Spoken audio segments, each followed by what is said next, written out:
Aujourd'hui, je vais parler de why $1 million net worth, well, sounding like quite a lot, it's no longer really enough to retire, much less fire, for most people anyway.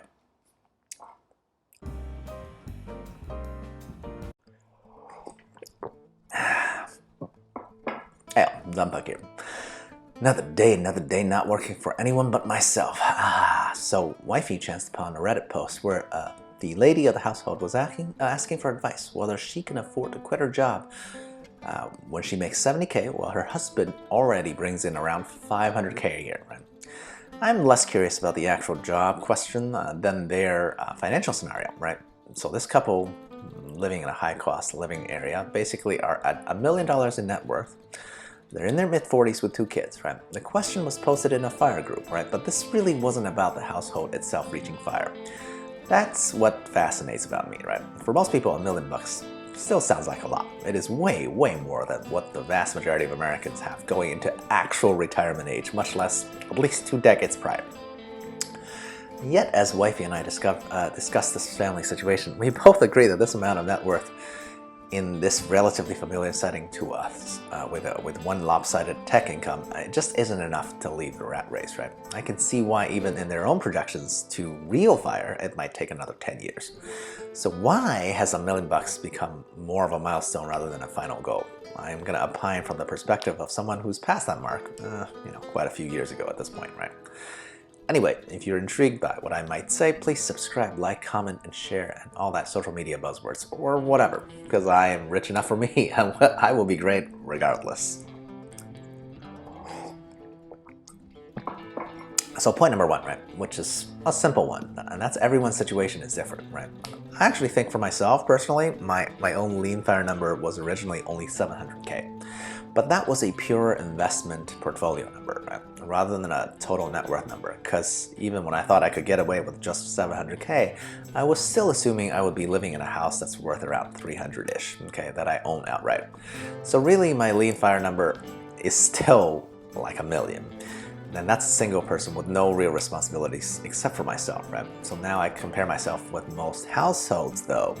The average household has 2 adults and at least 1 kid, possibly 2.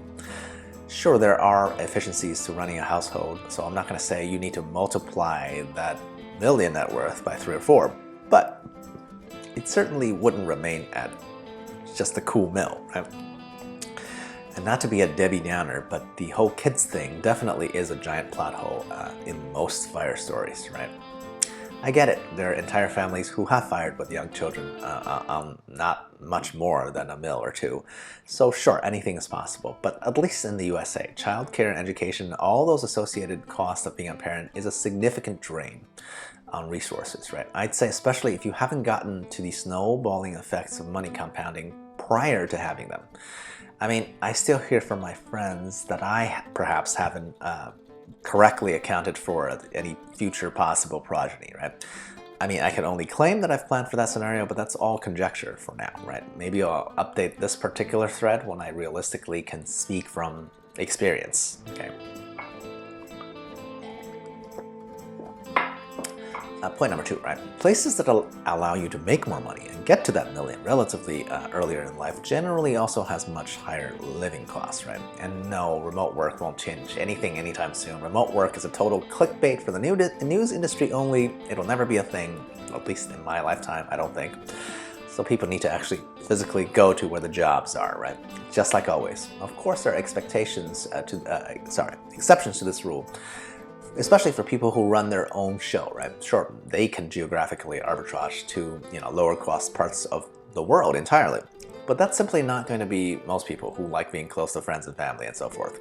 And digital nomads like that don't really have much in actual quantity of money. Their whole shtick is that simply they're better off relatively in the places that they live because,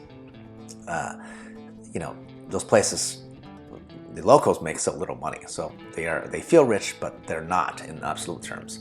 So, for example, the couple via Reddit, tech worker in a state like California or New York, with that $1 million net worth, right? I'm gonna guess at least half of that is tied up in their primary residence, right? So all of a sudden we're down to just 500K in equities, right? Probably majority of that in actual retirement accounts. So of course this family of 3 or 4 wouldn't feel remotely even close to being able to retire. Now the great pay is tied to that great cost of living in said tech bubbles, unfortunately. I really do like this example though, as I think that's likely most of my former peers at unnamed giant tech company. Of course, these are first world problems, right? Nobody's gonna cry somebody else a river after they make $500,000 a year, right? But it's definitely not enough to retire on with any comfort in the coastal bubble regions themselves. Ah, yes.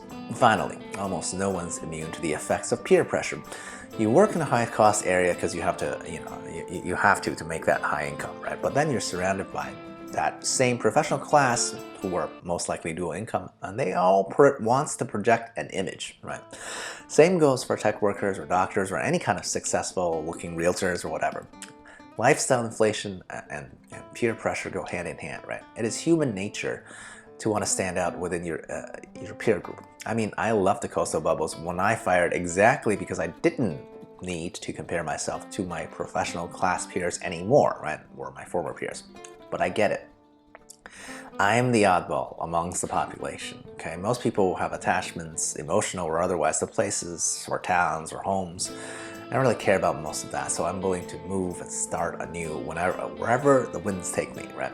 So it is much easier for me to ignore lifestyle inflation. After all, when I moved to where I thought I was gonna fire in, which is on the lower end of the top 50 cities in the USA, nobody knew me or what I have done, right? So I can just be one of the regular folks. That's much harder to do when you're surrounded by peers who want to show off their latest Teslas or whatever, okay? So think about your last 10 large purchases, right? How many of them would you have made if you lived in a city where nobody knows you, right?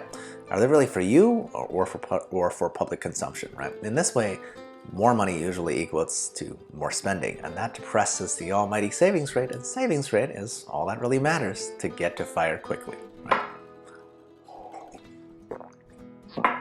So yeah, $1 million sounds cool. We all know it's not the same as it was decades ago, and it won't be as powerful another decade or two later, right? And yet, in the US right now, a net worth of $1 million still puts one in the 88th percentile, right? So it'll remain a goal to reach for the vast majority of people. It's achievable in retirement, and it's certainly achievable in early retirement, right? But it's 2023, and mil in itself can only get someone to fire in a much more limited amount of scenarios, right? But hey, the money's out there, and don't get discouraged. The first mil is always the hardest. The next couple of shouldn't be too bad, and eventually that snowball effect will work further and further in our favor. After all, everyone interested in fire has some math nerdiness in them, right? So it's fun to watch that compounding work. Till next time, cheers, à la prochaine.